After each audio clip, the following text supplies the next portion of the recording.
Hello everyone, कैसे हैं आप सभी।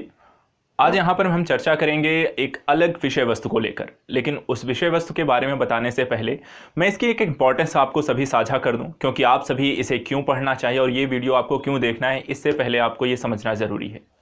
जब आप कोई एग्ज़ाम देने जा रहे हैं, जैसे कि मैं कुछ एग्ज़ाम को हाल फिलहाल जो होने वाले हैं, जैसे आपका यूपी में ही 3 बहुत बड़े एग्ज़ाम हैं। एक आपका यूपी आरओ का है, बीईओ का एग्ज़ाम है और विधान परिषद का भी एग्ज़ाम है। जनवरी की बात करें तो वहाँ पर आपका यूपी पीसीएस मेंस का भी एग्ज़ाम है और ये सभी एग्ज़ाम बहुत इंपॉर्टेंट है। जिनका क्वालिफाई हो गया है, मेंस है, उन बच्चों के लिए बहुत ज़रूरी है कि वहाँ पर वो मेंस के बाद अगले चरण में वो वहाँ पर सिलेक्शन लें, फाइनल रूप से सेटल डाउन हो। और इन सभी ऊहापोह की स्थिति में आपके सामने एक प्रश्न आता है कि आप 2 ही 3 महीने बचते हैं जिसमें आपको प्री के सारे सब्जेक्ट रिवीजन करने हैं और मेंस में यदि कोई एक्स्ट्रा टॉपिक जुड़ता है तो उसको भी पढ़ना है। इसके अतिरिक्त जो प्री के बाद का जितना करंट आपको डेवलप हुआ है उसको भी पढ़ना है और कम समय में ज़्यादा से ज़्यादा चीज़ें पढ़नी है। ऐसी स्थिति में आपके लिए सबसे अच्छा तरीका क्या हो, कहाँ पर आप मेहनत कर सकते हैं, कैसे आपको कम समय में ज़्यादा से ज़्यादा स्टडी कर पाएँ और ऐसी स्टडी जो आपके प्रश्नों को, अर्थात कि मुख्य परीक्षा को पास करने में, क्वालिफाई करने में, उसको निकालने में आपको सक्षम बनाए। इसी परिदृश्य से हम यहाँ पर क्विक रिवीजन सीरीज में आपके लिए लेकर आ रहा हूँ। क्विक रिवीजन सीरीज के अंतर्गत मैं आपके लिए जीएस के सभी विषय, चाहे वो पॉलिटी हो, इकोनॉमी हो, एनवायरनमेंट हो, जनरल साइंस हो, साइंस एंड टेक के टॉपिक हों या फिर आपके अदर कोई टॉपिक्स आते हैं इसके अंतर्गत, चाहे आपका जैसे ज्योग्राफी भी है इसके अंतर्गत आपकी, साथ ही आपका यूपी स्पेशल है उसके अंतर्गत आपको करंट अफेयर्स के टॉपिक्स हैं। तो क्विक रिवीजन सीरीज के अंतर्गत हम यहाँ पर कोशिश करेंगे कि आपको मिनिमम वीडियोस के माध्यम से आपको पूरा जीएस का सिलेबस आपको कंप्लीट करा दिया जाए। समय बहुत लगेगा, कम से कम यहाँ पर सारे सब्जेक्ट को कंप्लीट करने में हो सकता है मुझे 1 साल का समय लग जाए। लेकिन वर्तमान समय में आपकी प्राथमिकताएं क्या हैं ये आप मुझे बता सकते हैं। आप मुझे ये बता सकते हैं कि आपको किस वीडियो की ज़्यादा ज़रूरत है, क्योंकि क्विक रिवीजन सीरीज़ आप परिचित हैं। क्विक रिवीजन सीरीज़ में यहाँ पर बहुत सारा कंटेंट होता है और बहुत ही कम समय में आपका पूरा रिवीजन करा दिया जाता है। तो यदि आपको लगता है कि कोई ऐसा सब्जेक्ट है जो आपका रिवीजन नहीं हो पा रहा है, जिसमें आप थोड़ा कम सक्षम या थोड़ी कम समझ बन रही है या बहुत ज़्यादा वास्ट है और उसको रिवीजन में ज़्यादा आपको समय लग रहा है, तो आप अपनी प्राथमिकताएं भी मुझ तक पहुँचा सकते हैं कि यहाँ पर सर इस वीडियो की, इस सब्जेक्ट की क्विक रिवीजन वीडियो पहले बना दीजिए, वहां पर हम अगले वीडियो को उसी को लेकर आएंगे।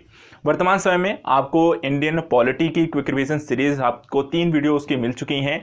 आज हम यहां पर स्टार्ट करने जा रहे हैं एनवायरनमेंट, पर्यावरण, क्योंकि जैसा कि देखा गया कि एनवायरनमेंट के जो क्वेश्चन है वो काफ़ी सारा पूछे जा रहे हैं, जो कि प्री के एग्जाम में भी इसकी बहुलता बढ़ रही है। ऐसे दृष्टिकोण में एनवायरनमेंट बहुत इंपॉर्टेंट हो जाता है। दूसरा, मुझे लगता है कि कहीं ना कहीं जनरल साइंस में बायो के अच्छे खासे क्वेश्चन आते हैं, वो भी आपके लिए ज़रूरी है कि उसका रिवीजन अच्छे टाइम से हो जाए। करंट अफेयर्स एक बहुत इंपॉर्टेंट पहलू होता है, उससे क्वेश्चन काफ़ी बनते हैं जो यूपी ओरिएंटेड भी होता है और साथ ही साथ आपका कह सकते हैं कि यूपीएससी के ओरिएंटेड है या फिर आपका अदर इंडियन और अंतर्राष्ट्रीय लेवल के करंट भी आते हैं। तीन सभी चीज़ों को लेकर तो मैंने कुछ वीडियो सोचे हैं कि आपके बीईओ एग्ज़ाम से पहले कुछ जैसे कि करंट अफेयर्स है, बायो के हैं और इन्वायरमेंट के जो वीडियोस हैं वो लेकर आपके समक्ष पहुंचाया जाए। बाकी आप अपने स्तर पे बता सकते हैं, यदि आपको लगता है कि यहाँ पे कोई और सब्जेक्ट की वीडियोज़ आपको मिलनी चाहिए तो वो भी मुझे ज़रूर बताएँ। चलिए आज बात करते हैं यहाँ पर एनवायरनमेंट के क्वेश्चंस की। यहाँ पर एनवायरनमेंट अपने आप में एक बहुत ही इंपॉर्टेंट एस्पेक्ट है। सबसे ज़रूरी पहलू इस समय में अगर हम देखें तो आप अगर दिल्ली एनसीआर में रहते हैं तो पराली जलाए जाने के कारण वर्तमान समय में स्मॉग की समस्या, धुंध जैसी चीज़ें प्रॉब्लम क्रिएट कर रही हैं। इनके कारण जो होता है आपको, जिनको ऐसे व्यक्तियों को जिनको सांस लेने में दिक्कत हो रही है उनके लिए बहुत समस्याप्रद है। साथ ही जो नॉर्मल व्यक्ति हैं उनके लिए भी सांस लेने में दिक्कत, आंखों में जलन, खराश और बहुत सारी पीड़ादायक समस्याएं उत्पन्न होती हैं। तो इन्वायरमेंट को हमें समझना होगा कि ये क्यों हमारे लिए ज़रूरी है। एक तो एक सामान्य व्यक्ति के दृष्टिकोण से भी हमें इसके बारे में पढ़ना चाहिए। हमें एज ए सिविल सर्वेंट क्यों पढ़ना चाहिए, क्योंकि हम अगर देखें तो चाहे वो आईएएस का एग्ज़ाम हो, चाहे आपके पीसीएस का एग्ज़ाम हो, वहाँ पर इन्वायरमेंट के क्वेश्चन लगातार प्री और मेंस दोनों ही परिदृश्य बहुत ज़रूरी हो गए हैं कि आप इसके बारे में अच्छे से परिचित हों। इन्वायरमेंट का जो प्रभाव है वो न सिर्फ आपको इकोनॉमिकल पड़ता है बल्कि आपके मानव स्वास्थ्य, साइंटिफिक इशू या पॉलिटिकल एंगल हर चीज़ को प्रभावित कर रहा है। ऐसी स्थिति में एनवायरनमेंट की विषय वस्तु को हम अच्छे से यहाँ पे समझने जा रहे हैं। एक संपूर्ण अर्थव्यवस्था के टॉपिक्स को लेकर यहाँ पर हम इसके डिस्कस करेंगे। तो चलिए बात करते हैं कि पर्यावरण एवं पारिस्थितिकी के बारे में हम यहाँ पर क्या देखेंगे, सबसे पहले एक बेसिक स्ट्रक्चर यहाँ पर देखेंगे, समझेंगे पर्यावरण का क्या मतलब है और साथ ही साथ पर्यावरण के साथ साथ पारिस्थितिकी को भी। सबसे पहले पर्यावरण से तात्पर्य क्या है, या इसको कई बार पूछा जाता है कि पर्यावरण जैसे जो परिभाषागत स्थितियां हैं या इसका प्रयोग क्या हुआ था। तो यहाँ सबसे पहले बात करते हैं पर्यावरण से। आपको मतलब पता है, परिधन आवरण दो शब्दों से मिलकर बनता है और पर्यावरण अर्थात कि परि का मतलब कि चारों ओर, आवरण का मतलब ढका हुआ। तो किसको किस चीज़ का ढका हुआ, तो ये कहने का मतलब है कोई न कोई जीव जंतु, पेड़ पौधा और उसके आसपास का जो एक वातावरण है जिससे वहां पर एक सराउंडिंग हो गई है उसके आसपास, उस स्थिति को यहाँ पर हम पर्यावरण की संज्ञा देते हैं। आधिकारिक तौर पर यदि हम बात करें तो इसको लेकर एक परिभाषा दी गई थी पर्यावरण संरक्षण अधिनियम 1986। इस अधिनियम में एक परिभाषा दी गई जिन्होंने बताया कि पर्यावरण किसी जीव के चारों ओर एक घिरे हुए भौतिक एवं जैविक दशाओं तथा उनके साथ जो जीव जंतुओं का एक पारस्परिक संबंध है उसको आप पर्यावरण कहेंगे। तो ऐसी स्थिति में हमारे आसपास, हम भी एक मनुष्य हैं, एक जीव हैं, और हमारे आसपास का जो भी एक पर्यावरण है, जो भी वायुमंडल में है, जो भी जीव जंतु हमारे पास रह रहे हैं और जिस तरीके से हम उनके साथ संलग्न होते हैं, जिस तरीके से हम उनके साथ उसका दोहन कर रहे हैं या प्रयोग कर रहे हैं और जिससे वो कैसे प्रभावित हो रहे हैं और वो हमको कैसे प्रभावित कर रहे हैं, वायुमंडल में क्या इफेक्ट आ रहा है, किस तरीके की चीज़ें परिवर्तित हो रही हैं, उन सारी चीज़ों का अध्ययन है। अब वर्तमान समय आपको एक उदाहरण समझा देते हैं। मानव के द्वारा की गई अभिक्रियाओं के माध्यम से वर्तमान समय में जो पराली की समस्याएं हैं उसको आपने जलाया और उसके कारण स्मॉग हुआ और वह वापस आपको प्रभावित कर रहा है और अन्य प्रकार की बीमारियां दे रहा है। तो आप पर्यावरण को प्रभावित करते हैं और पर्यावरण आपको प्रभावित करता है, और ये सारी जो चीज़ें हैं वो इम्पैक्टफुल होती हैं। अगर हम यहाँ देखें कि पर्यावरण की संरचना क्या है, पर्यावरण के प्रकार की स्थिति को अगर आप समझना चाहें तो यहाँ पर देखिए, जो पर्यावरण की जो संरचना है दो चीज़ों से मिलकर, एक जैविक है और दूसरा अजैविक है। अजैविक अर्थात भौतिक, जैसे कि आप पहाड़ हैं, इसके अंतर्गत नदियां हैं, आपको पठार हैं, इसके अंतर्गत महासागर हैं, जो आपके भौतिक स्वरूप को दिखाता है। वहीं दूसरी तरफ इसमें जैविक कारक हैं, अर्थात कि जैसे कि पेड़ पौधे हो गए और जीव जंतु हो गए। तो इनके जैविक और अजैविक दोनों ही तत्वों के मिश्रण से आपका पर्यावरण बनता है, या पर्यावरण की संरचना हमारी कुछ ऐसी यहाँ पर दिखाई देती है। प्रकार यही दो प्रकार हैं आपके, लेकिन खास अगर हम बात करते हैं संगठक अर्थात और किन चीज़ों से मिलकर ये बनता है, तो इसमें एक और चीज़ समाहित हो जाती है और वो है जैविक अजैविक के साथ साथ ऊर्जा संगठक। क्योंकि कोई भी जो जीव जंतु है, चाहे वो पेड़ पौधा हो, चाहे एक मनुष्य हो या अन्य जीव हो, उनके लिए ऊर्जा आवश्यक है। अब वे बिना ऊर्जा के चीज़ों के संचरण नहीं कर सकते हैं। उनके लिए अगर बहुत ज़्यादा अगर ठंडी पड़ जाए तो यहाँ पर चीज़ें क्या हो जाएंगी, बर्फ हो जाएगी और बर्फ होने के कारण पूरा जो जीवन है वो खत्म हो जाएगा। दूसरी तरफ बहुत ज़्यादा अगर गर्मी पड़ जाती है तो उससे भी वहाँ पर रेगिस्तान और सूखा पड़ जाएगा और चीज़ें खत्म हो जाएंगी। तो एक उचित संतुलन का होना बहुत ज़रूरी है। वर्तमान समय में जो पर्यावरण के पास जो ऊर्जा संगठक हैं वो या तो आपका सौरिक है अर्थात सूर्य के द्वारा प्राप्त है, या तो आपका भूतापीय है अर्थात कि जो सूर्य से जो भूमि से निकलती है आपको, तो उनके द्वारा दो तरीके से यहाँ पर आपको ऊर्जा का स्वरूप प्राप्त होता है। तो यहाँ पर अगर हम देखें पर्यावरण के अंतर्गत अगर आपको एक अध्ययन और विषय क्षेत्र की बात करें, आप पर्यावरण में क्या क्या पढ़ते हैं, आपने भी पढ़ा होगा। पर्यावरण हम पढ़ते हैं, पर्यावरण की पारिस्थितिकी के बारे में पढ़ते हैं, जीवमंडल के बारे में पढ़ते हैं, बायोम के बारे में पढ़ते हैं, पर्यावरण प्रदूषण के बारे में पढ़ते हैं और पर्यावरण को जो समस्याएं हैं उसको किस तरीके से हम प्रबंधित कर सकते हैं, तो पर्यावरण प्रबंधन के बारे में पढ़ते हैं।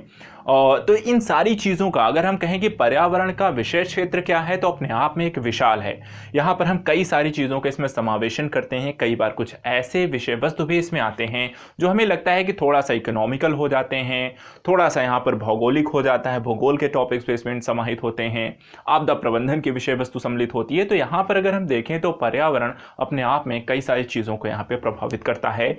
विस्तार जो कहें कि एक विस्तार जो क्षेत्र है इसका दिन प्रतिदिन बढ़ता गया है।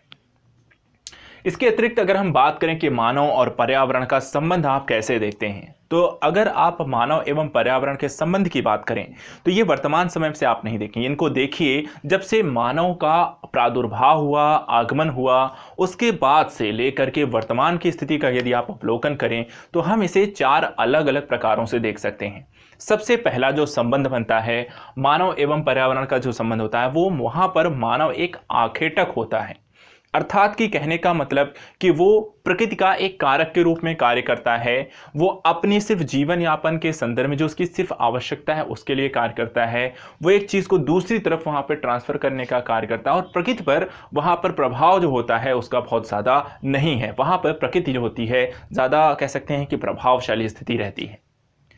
इस स्थिति को जहां पर हम कहते हैं पहला जो चरण है आखेट या भोजन संग्राहक है मनुष्य, यहाँ पर जीवी और भौतिक इसका स्वरूप है और जो प्रभावी स्थिति है वो एक कारक के रूप में है, एक फैक्टर के रूप में है मनुष्य यहाँ पर, इससे ज़्यादा उसका महत्व नहीं है। लेकिन यहाँ पे चीज़ें परिवर्तित होती हैं जब इसके दूसरे चरण में मानव प्रवेश करता है। मानव प्रवेश करता है अपने पशुपालन एवं पशुचारण समय काल में, जहां पर वो पशुओं के साथ समायोजन स्थापित कर पाता है, पशुओं को रखना या पालना शुरू करता है और उनके साथ जो होता है रहना और बसना शुरू करता है। ऐसी स्थिति में यहाँ पर एक जो मनुष्य होता है धीरे धीरे एक सामाजिक मनुष्य के रूप में परिवर्तित होता है और ये सामाजिक जो मनुष्य है अब यहाँ पर प्रकृति पर धीरे धीरे रूपांतरण करना शुरू करता है। प्रकृति में थोड़ा सा बदलाव लाने की कोशिश वहाँ से वो प्रारंभ करता है। जो पहले था अब वैसा नहीं था, वहाँ पर चीज़ें अब बदलनी शुरू हो चुकी थीं। लेकिन ये और भी ज़्यादा बदल के आता है जब मानव अपने तीसरे चरण में प्रवेश करता है और प्रवेश करता है जब वो वृक्षारोपण, पौध पालन, कृषि जैसी चीज़ें करना शुरू करता है। क्योंकि इस दौर में आने के बाद वो वनों की कटाई करना शुरू करता है, पशुओं को पालना शुरू करता है, मनुष्य आपस में समागम समूह बनाकर रहना शुरू करते हैं, गांव बसाना शुरू करते हैं और इसके कारण वो प्रकृति पर एक बड़े स्तर पर वहाँ पर परिवर्तन लाता है। ये मनुष्य जो है अपने आप को आर्थिक तौर पर समृद्ध करने की कोशिश करता है, अपने आप को शक्तिशाली बनाने की कोशिश करता है और इसलिए यहाँ पे जो मनुष्य है वो परिवर्तनकर्ता के रूप में हम इसे देखते हैं। अर्थात वो प्रकृति को पूरी तरह से बदलने की क्षमता यहाँ पर रखता है।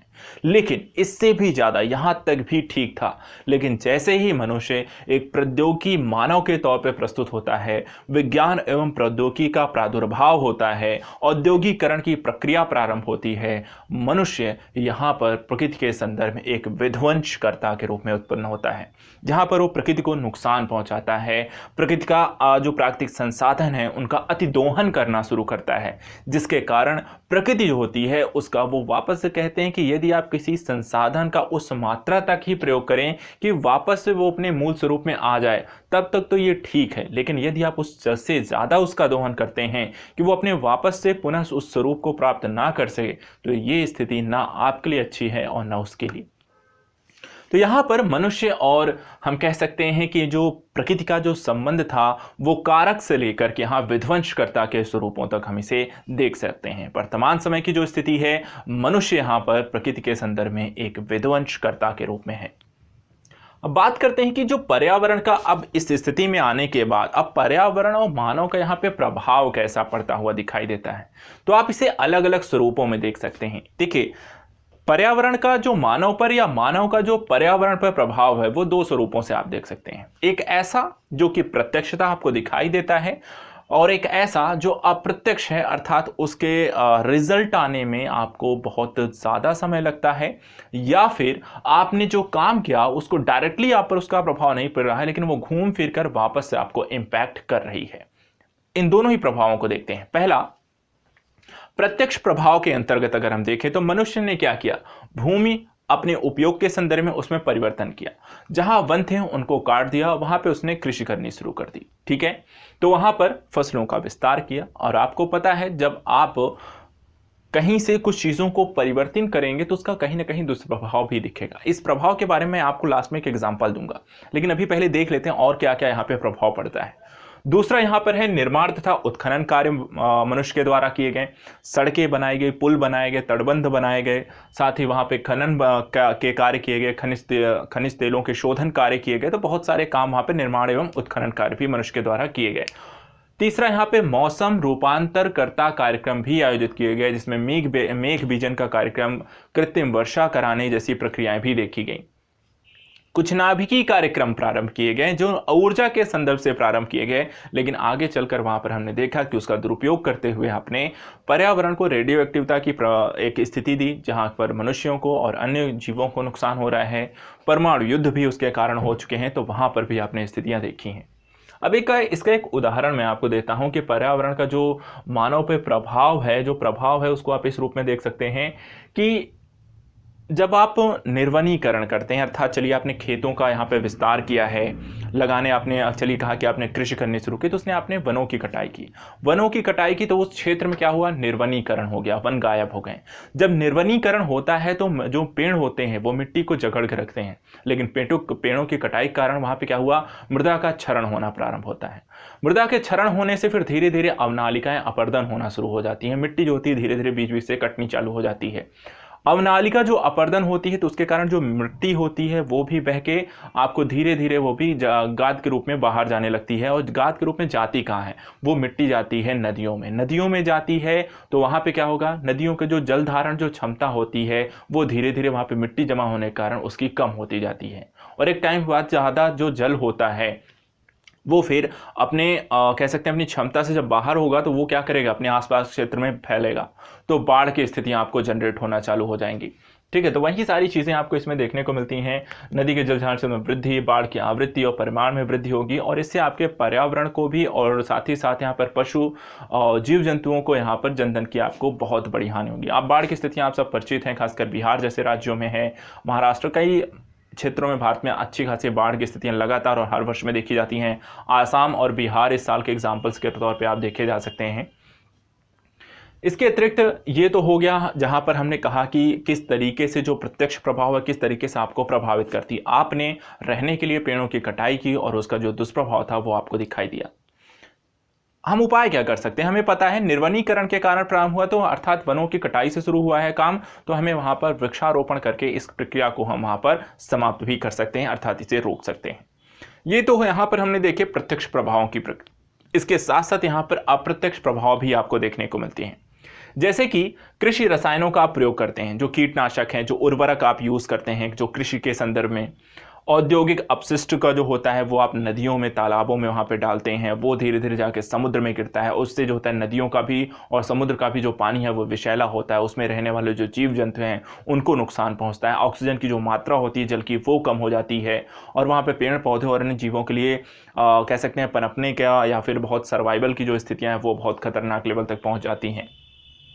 इसके अतिरिक्त ग्लोबल वार्मिंग का जो इफेक्ट है आप देख ही रहे हैं कि इससे बाढ़, हिमनदों का पिघलना, समुद्री जलस्तर का बढ़ना जैसी स्थितियां भी आपको अप्रत्यक्ष प्रभाव जो लंबे समय के बाद आप पर इम्पैक्ट करती हैं वो आपको इसमें दिखाई देता है।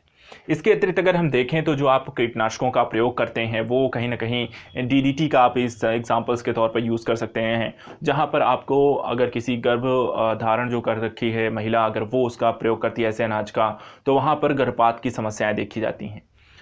ओजोन के क्षरण के कारण, पराबैंगनी किरणों के प्रवेश के कारण मनुष्यों को चर्म कैंसर की समस्याएं देखने को मिल सकती हैं।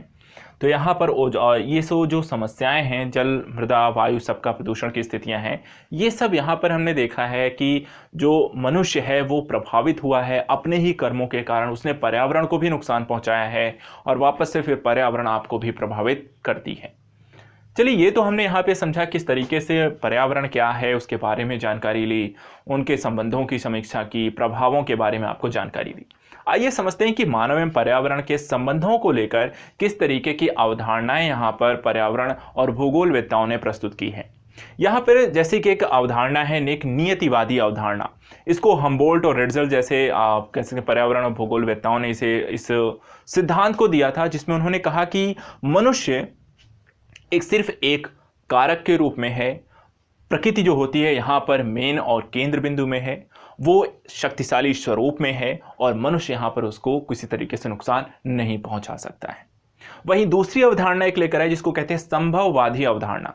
संभववादी अवधारणा जो होती है लाप्लास और ब्रून्स, बोमेन और एल फैब्रे ने दिया। एल फैब्रे मूलतः यहाँ पर इस तरीके के सिद्धांतों को ज़्यादा प्राथमिकता देते हैं। इसमें मानव का सक्रिय तत्व के रूप में यहाँ पर प्राथमिकता मिलती है और मानव जो होता है प्रकृति को परिवर्तित करने में सक्षम यहाँ पर माना गया है।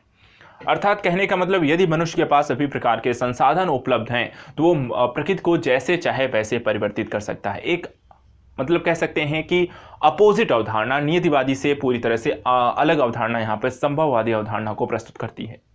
तीसरा अवधारणा लेकर आए नवनियतिवादी अवधारणा। इसे ग्रिफिथ, ट्रेलर और स्पेट जैसे भूगोलवेत्ताओं ने इसे प्रस्तुत किया और इन्होंने कहा कि प्रकृति के दोहन की यहाँ पर उन्होंने आलोचना की है। और मनुष्य को जिस तरीके से उसने प्रकृति का अत्यधिक दोहन नहीं करना चाहिए। रुको और जाओ के सिद्धांत को वो कहते हैं, अर्थात कि वहाँ पर पर्टिकुलर किसी क्षेत्र में उसी मात्रा तक दोहन करिए जहाँ वो वापस अपने स्वरूप में आ सकती है, तो वहाँ पर आइए, दोहन करिए और वहाँ से चले जाइए। जैसे ही फिर से वापस वो पूरा अपने अवस्था में आ सकती है, आप वापस आ सकते हैं। तो रुको और जाओ का सिद्धांत ये कहते हैं पालन करना चाहिए। इसके अतिरिक्त यहाँ पे टिकाऊ व शाश्वत विकास अवधारणा को प्रस्तुत करने का अगर हम नव नियतिवादी के संदर्भ में जो दृष्टिकोण देखते हैं, वो कहीं ना कहीं एक शाश्वत और टिकाऊ विकास अवधारणा की बात करती है। इसके अतिरिक्त इसमें कृतिवाद है, जो मानव पर्यावरण को एक सहनीय स्थिति तक परिवर्तित करने की क्षमता को यहाँ पे प्राथमिकता देती है। वहीं मानकी जो दृष्टिकोण है वो मानव पर्यावरण संबंध को सर्वोत्तम स्तर में सामंजस्य की स्थिति की बात करता है, जबकि जो पारिस्थितिकी दृष्टिकोण है ये मानव को परिस्थिति तंत्र का एक घटक के रूप में स्वीकार करती है। पारिस्थितिकी तंत्र में जब हम पढ़ते हैं तो मानव वहां पर सिर्फ एक घटक के रूप में ही कार्य करता है। तो इस तरीके से मानव एवं पर्यावरण संबंधी जो विचारधाराएं हैं वो अपने आप में कई सारी हैं और यहाँ पर उसके अलग अलग यहाँ पर विचार हैं। आइए अब समझने की कोशिश करते हैं कि धारणीय व स्थायी विकास से तात्पर्य क्या है। सबसे पहले इससे रिलेटेड कई सारे प्रश्न होते हैं, एग्जाम में पूछे जाते हैं, उससे भी आपको परिचित करा दें। कुछ फैक्ट चीजें हैं वो भी आप समझ लीजिए, जैसे कि IUCN के द्वारा यहाँ पे सर्वप्रथम इस शब्द का प्रयोग किया गया अपनी विश्व संरक्षण रणनीति रिपोर्ट में। इसके साथ साथ 1987 में WCED ने अपने अवर कॉमन फ्यूचर नामक एक रिपोर्ट में इस शब्द की परिभाषा, अर्थ और उसका विस्तार दिया है। इस शब्द को, किसको, धारणीय स्थायी विकास क्या है, इसको उन्होंने परिभाषित किया है। इसकी परिभाषा क्या है? परिभाषा कहती है कि धारणीय विकास वह विकास है जिसके तहत जो वर्तमान की जो पीढ़ियां हैं वो अपनी आवश्यकताओं की पूर्ति कर सकते हैं, लेकिन साथ साथ वहां पर जो भविष्य की जो पीढ़ी आने वाली है उसके लिए वहां पे उन संसाधनों का संरक्षण भी किया जाना चाहिए। तो कहने का मतलब हुआ कि इसमें कहता है कि यह विकास जिसके अंतर्गत भावी पीढ़ियों के लिए आवश्यकताओं की पूर्ति करने की क्षमताओं से समझौता किए बिना वर्तमान पीढ़ी की आवश्यकताओं को पूरा किया जाना, ये कहता है धारणीय विकास। अर्थात वर्तमान पीढ़ी को भी आवश्यकताओं की पूरी करनी है और साथ ही साथ यहाँ पर उसे भविष्य के लिए सुरक्षित भी रखना है। इसके अतिरिक्त यहाँ पर धारणीय विकास को लेकर 1992 में यहाँ पे जो रियो डी जेनेरियो सम्मेलन होता है, पृथ्वी सम्मेलन के नाम से भी आप इसे परिचित हैं, वहाँ पर सतत विकास को यहाँ पर अमली जामा पहनाया गया, वहाँ पे इसको प्राथमिकता दी गई, वहाँ इसे स्वीकार किया गया। इसके बाद 2002 में जोहानिसबर्ग में, उसके बाद 2012 में रियो डी जेनेरियो में फिर से यहाँ पर सम्मेलन हुआ जिसे हम रियो 10 और रियो 20 के नाम से भी जानते हैं। और ये दोनों ही जो सम्मेलन हुए उन सम्मेलनों में इनका यह जो मूल मुद्दा था वो शाश्वत विकास या सतत विकास की अवधारणा को वो प्राथमिकता देते हैं। इसी के संदर्भ में यहाँ पर स्थायी विकास को पथ प्रदर्शक के संदर्भ में यहाँ पे एक सिद्धांत को प्रस्तुत किया गया। सतत विकास के अंतर्गत कुछ लक्ष्यों को निर्धारित किया गया जो कि यहाँ पे प्राप्त करने की कोशिश करनी है, जैसे कि यहाँ पे पारिस्थितिकी मित्रवत प्रौद्योगिकी का विकास किया जाएगा। साथ ही आपको परियोजना संचालन मूल्यांकन, जिसके अंतर्गत किस तरीके से बैलेंस उसको बनाकर रखना है, पर्यावरण का मूल्यांकन करना है, पर्यावरण के किस तरीके से प्रभाव, दुष्प्रभाव, सुप्रभाव कैसा है उसको देखना है, उसकी क्षमता में वृद्धि लेकर आनी है। तो ये सारा वहाँ पर मूल्यांकन के स्तर पर कार्य करना है। उत्पादन का विकेंद्रीकरण करना है, जो संसाधन उसका किस तरीके से उपयोग किया जाना है, कैसे वहाँ पर उसको बेहतर बनाना है। इसके अतिरिक्त संसाधन को संरक्षण सुनिश्चित करना है। प्रभावशाली जवाबदेहिता, पारिस्थितिकी साक्षरता, सामाजिक समूहों की सहायता और वैश्विक स्तर पर विभिन्न देशों के मध्य पर्यावरण संरक्षण को लेकर संधियां यहाँ पर इसके कुछ प्रमुख विषय वस्तुओं के रूप में सम्मिलित किए गए। मूलतः ये जो सारी बातें कही गई हैं सतत कह सकते हैं धारणीय विकास को प्राप्त करने को लेकर, ये इस बात को अंदेशित करती हैं या इस बात को लेकर प्राथमिकता देती हैं कि जिस तरीके से मनुष्य यहाँ पर कार्य कर रहा है उसके माध्यम से उसके सर्वाइवल की स्थितियाँ बहुत ज़्यादा लंबे समय तक नहीं देखी जाएंगी यदि यहाँ पर हमने अभी से एक बेहतर और सतत विकास की अवधारणा के संदर्भ में कुछ बेहतर निर्णय नहीं लिए थे। और ये सारा जो कार्य था उसी के संदर्भ में था, चाहे आज के समय हम देखें तो ग्रीन टेक्नोलॉजी का विकास करना हो, पेरिस जलवायु समझौतों को वहाँ पर प्राथमिकता देनी हो, विभिन्न प्रकार के पर्यावरण समूह और उसके साथ ही कह सकते हैं कि आपके गैर सरकारी समूहों के द्वारा यहाँ पर पर्यावरण के क्षेत्र में कार्य किया जाना हो। ये सारी चीज़ें दिखाती हैं कि वर्तमान समय में पर्यावरण को लेकर मनुष्य, देश और अंतर्राष्ट्रीय और सरकारी और गैर सरकारी संस्थाओं ने यहाँ पर किस तरीके से कार्य किया जाना है। पर्यावरण के इफेक्ट आप सबको दिखाई दे रहे हैं, उसके बारे में भी चर्चा करेंगे डिटेल से। इसके साथ साथ हम यहाँ पर देखें तो भारत सरकार के द्वारा भी अपने स्तर पर कई सारे यहाँ पे कार्य किए जा रहे हैं, जैसे कृषि है, सामाजिक वानिकी को प्राथमिकता देना है, पर्यावरण संरक्षण को लेकर कई सारे कानूनों का निर्माण किया जाना है, विभिन्न प्रकार के मंत्रालयों को यहाँ पर एनओसी जारी करने को लेकर पर्यावरण के संदर्भ में उस रिपोर्ट या पर्टिकुलर परियोजना का मूल्यांकन किया जाना है। इसके अतिरिक्त यहाँ पे कृषि वनारोपण को यहाँ पे प्राथमिकता देनी है, सस्ती एवं टिकाऊ ऊर्जा विकास को, नवीनीकरण ऊर्जा को भारत सरकार के द्वारा प्राथमिकता दिया जाना, जैसे कि अभी आपने सौर ऊर्जा को यहाँ पर किस तरीके से प्राथमिकता दी जा रही है। तो ये सारा जो काम है भारत सरकार के द्वारा अपने स्तर पर पर्यावरण संरक्षण को लेकर और साथ ही साथ धारणीय विकास को लेकर यहाँ पर प्राथमिकता देती हुई दिखाई देती है। इसी के संदर्भ में भारत और संयुक्त राष्ट्र के मध्य एक सतत विकास फ्रेमवर्क 2018 से 2022 के लिए यहाँ पर हस्ताक्षरित हुए, जिसके अंतर्गत यहाँ पर देखिए ये 28 सितंबर 2018 को ये हस्ताक्षर हुआ नीति आयोग और संयुक्त राष्ट्र के मध्य, जो 5 वर्षीय एक कार्यक्रम है। इस 5 वर्षीय कार्यक्रम के माध्यम से सतत विकास प्राप्त हेतु कुछ मुद्दों को यहाँ पर प्राथमिकता दी गई है कि यदि भारत को सतत विकास प्राप्त करना है तो उसके लिए यहाँ पर भारत को क्या क्या कार्य करने होंगे।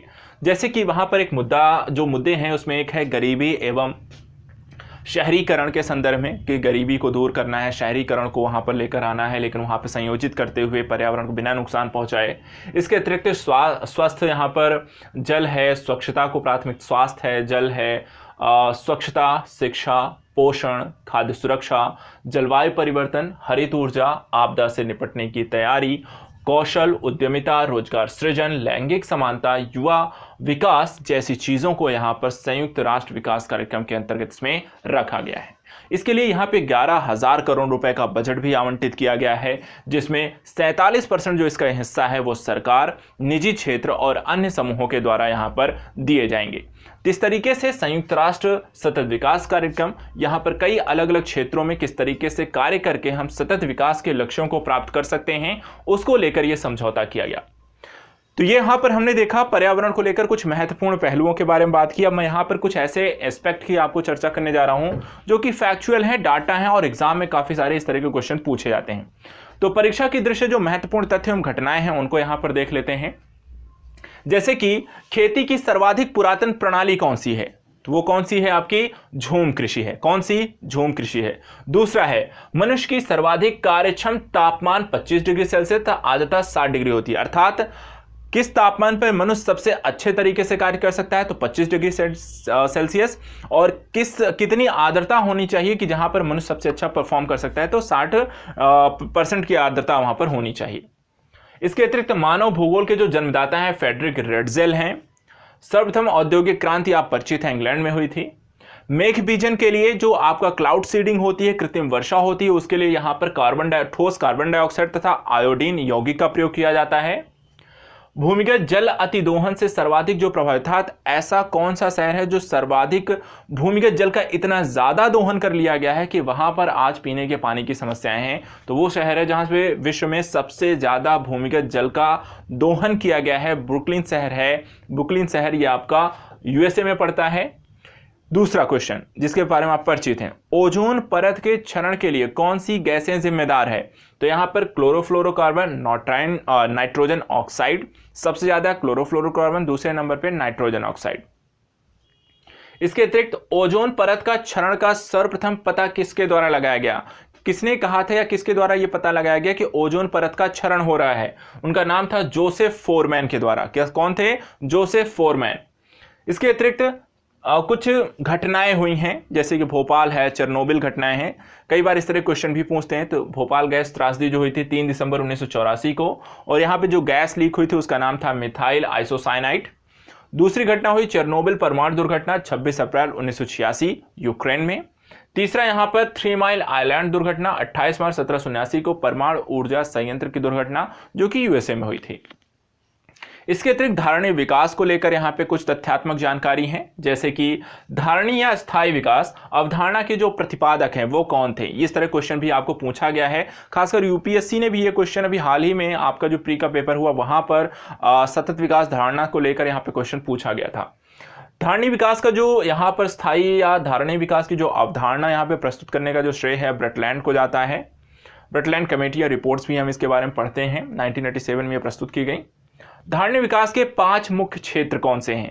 धारणीय विकास को लेकर 5 मुख्य क्षेत्र हैं आपके, जल, ऊर्जा, स्वास्थ्य, कृषि और जैव विविधता। इसको ध्यान रखिएगा, 5 प्रमुख जो क्षेत्र हैं वो हैं जल, ऊर्जा, स्वास्थ्य, कृषि और जैव विविधता।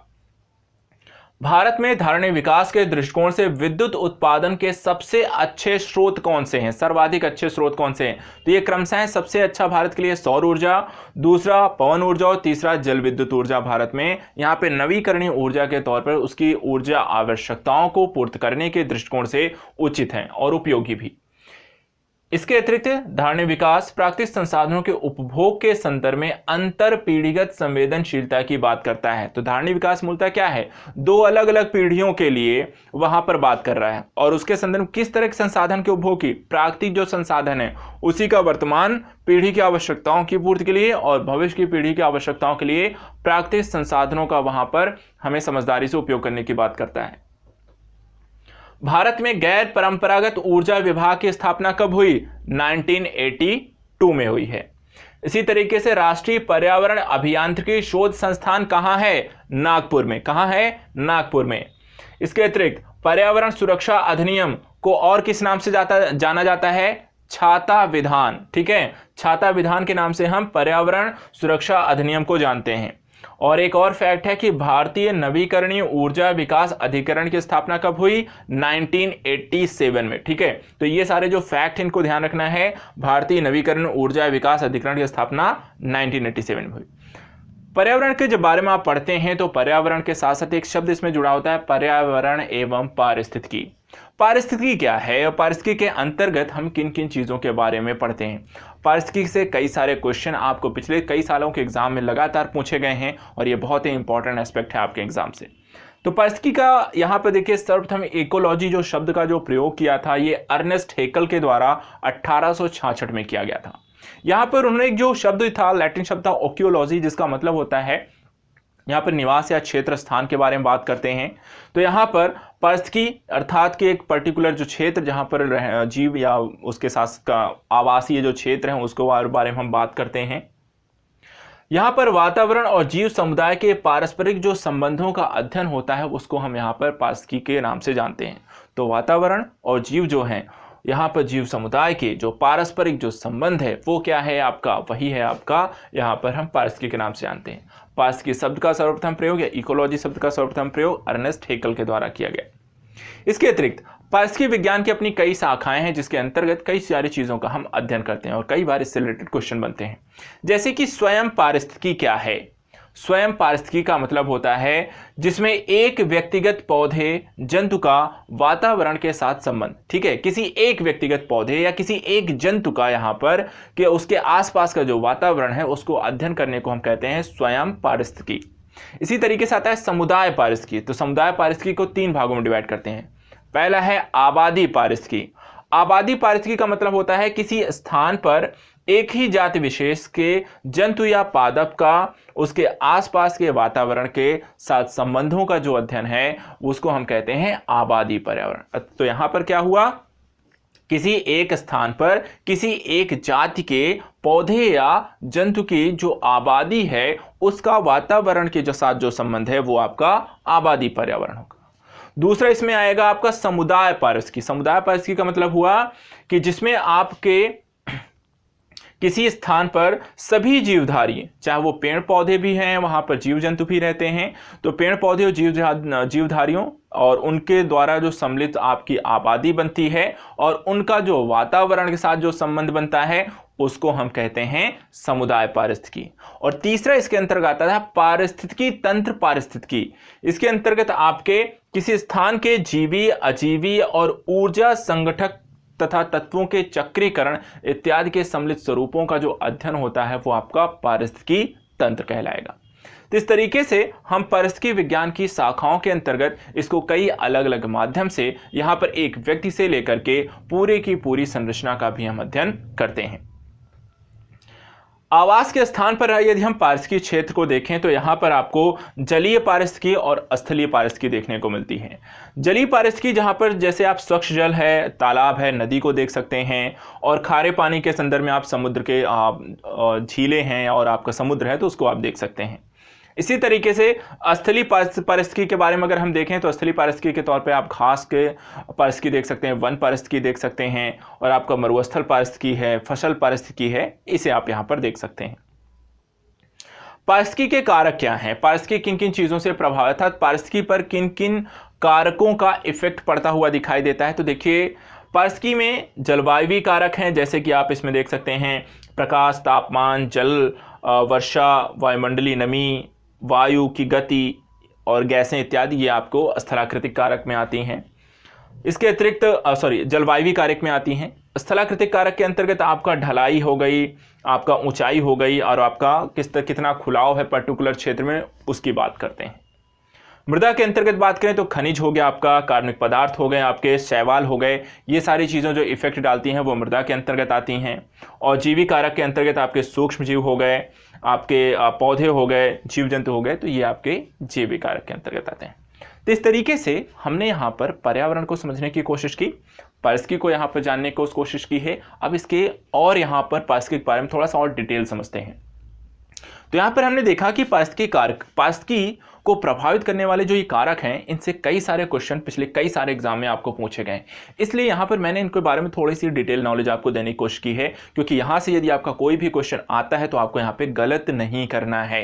देखिए, क्विक रिवीजन सीरीज का मतलब ही यही था कि मैं यहाँ पर आपको कम कंटेंट, जो भी कंटेंट है वो कम वीडियो में दूं, लेकिन यहाँ पर इतना भी कम ना हो कि आपको अगर एग्जाम में क्वेश्चन आए तो आप वहाँ पर उसका आंसर ना देने पाए। तो यहाँ पे कंटेंट की डिटेलिंग भी है, लेकिन साथ ही साथ वीडियो का जो कह सकते हैं कि जो संख्या है उसको भी मुझे कम करना है। तो यहाँ पर 2 in 1 का काम करना है कि कंटेंट भी आपका पूरा मिल जाए और साथ साथ यहाँ पर वीडियो की जो संख्या है और जो समय है वो भी आपको कम हो जाए, क्योंकि जब एग्जाम का समय आता है तो वहाँ पे कम समय में हमें पूरा रिवीजन करना है, और इसके लिए ये वीडियो आपके लिए बहुत लाभदायक होंगे। अगर आप इस वीडियो को पूरा यहाँ पर जो लोग फॉलो कर रहे हैं और देखते रहेंगे, मैं यहाँ पे दावे से कह सकता हूँ कि आपके एग्जाम यहाँ पर कोई भी यहाँ पर रुकने वाले नहीं हैं, आप आसानी से यहाँ पर बहुत हेल्पफुल हो जाएगा रिवीजन के लिए। चलिए समझने की कोशिश करते हैं जलवायवीय कारक के बारे में। जलवायवीय कारक के अंतर्गत यहां पर देखिए प्रकाश के बारे में, प्रकाश किस किस तरीके से आपके परिस्थिति को प्रभावित करता है। प्रकाश है वो पौधों के प्रकाश संश्लेषण की प्रक्रिया को प्रभावित करता है। आप सब जानते हैं बिना प्रकाश के पौधे जो होते हैं प्रकाश संश्लेषण नहीं कर सकते हैं। जो सूर्य का प्रकाश होता है आपको पता है उसमें 7 रंग होते हैं, जिसको हम विव क्योर के नाम से जानते हैं, ठीक है। वायलेट हो गया, इंडिगो ब्लू, आपका ग्रीन, येलो, ऑरेंज और साथ साथ आपका रेड होता है। अब इसमें से 2 कलर हैं, जैसे कि लाल और नीला, ये 2 कलर हैं जो कि आपके प्रकाश संश्लेषण में सहायक होते हैं, ठीक है। तो प्रकाश संश्लेषण में जो 2 कलर आपके सहायक होते हैं वो कौन सा है? लाल और नीला आपके लिए सहायक होता है। इसके साथ साथ वाष्पोत्सर्जन की जो क्रिया है वो ज्यादा होगी कम होगी, ये भी डिपेंड करता है आपका प्रकाश के द्वारा, क्योंकि जो प्रकाश होता है उसके कारण जो रंध्र होते हैं, जो रंध्र मतलब छिद्र होते हैं जो पौधों के पत्तियों और उसके तनों में होते हैं, उनके खुलने और बंद होने की जो घटनाएं होती हैं वो भी प्रकाश के द्वारा ही वहां पर कह सकते हैं प्रभावित होते हैं, अर्थात खुलना और बंद होना। इसके अतिरिक्त पौधों के बढ़ना, अगर प्रकाश यहाँ पर उनको उचित मात्रा में मिलता है तो पौधे जो होते हैं उनकी वृद्धि भी अच्छी होती है। और इसके साथ साथ बीजांकुरण की घटनाएं हो गई, विटामिन ए और कैरोटीन का निर्माण हो गया, सूर्य के प्रकाश में विटामिन डी भी आपको पाया जाता है। पौधों के वृद्धि हार्मोन जो ऑक्सिन होता है, ऑक्सिन जो होता है वो पौधों की वृद्धि के लिए सहायक होता है, लेकिन यदि बहुत ज़्यादा यदि वो आपको हार्मोन स्रावित होने लगे तो पौधों की जो लंबाई या ऊंचाई है वो बहुत ज़्यादा हो जाती है। तो यहाँ पर उसके ऑक्सिन के कह सकते हैं कि जो स्राव होता है उसको भी प्रभावित करता है, उसको रोकता है, ताकि से और जब भी वो रोकता है तो हम जो पौधों की जो ऊंचाई देखते हैं, ऊंचाई चौड़ाई वो अलग अलग होती है। वो इसी कारण से होती है क्योंकि वहाँ पर सूर्य का प्रकाश हर एक पौधे की जो ऑक्सीजन होता है उसके वहां पे स्राव को रोकने का कार्य करता है। पौधों के फलने फूलने के हेतु प्रकाश की निश्चित अवधि भी जरूरी होती है, जिसको हम एक घटना कहते हैं दीप्तिकाल। ये क्वेश्चन पूछा भी गया है तो इसको ध्यान रखिएगा। दीप्तिकाल क्या होता है? पौधों के फलने फूलने हेतु तो प्रकाश की जिस निश्चित अवधि की बात करते हैं उसको हम कहते हैं दीप्तिकाल।